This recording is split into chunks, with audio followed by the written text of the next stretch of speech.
население может не выезжает в Якутск, там обследование проходят. Женщины Булунского вуза. Так, второй вопрос, это, конечно, кадровый вопрос. Кадры в Арктике решают все.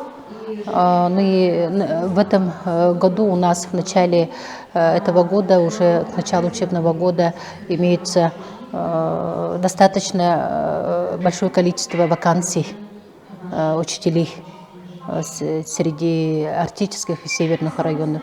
Ну и мы поставили вопросы перед комитетом Арктики, перед Министерством Арктики и Министерством образования, чтобы та программа, которая у нас на сегодня действует, вот, обеспечение жильем педагогических кадров, она была пересмотрена как по аналогии вот, федеральной программы «Земский учитель», и чтобы для арктических районов финансирование, вот, субсидия, которая предусматривается на реализацию этой программы, была намного увеличена. Сегодня буквально перед выступлением еще поступил один вопрос от коллег, чтобы я поставила вопрос строительства стационарных лагерей.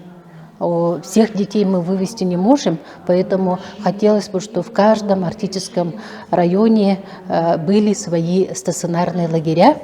Тогда мы бы охватили все 3 сезона летним отдыхом в вот таких лагерях. А лагеря они будут разного направления, не только оздоровления, но и научного направления. Вот перечень вопросов. Мы все записали. Посмотрите-ка, вот 3 листа, я не буду читать.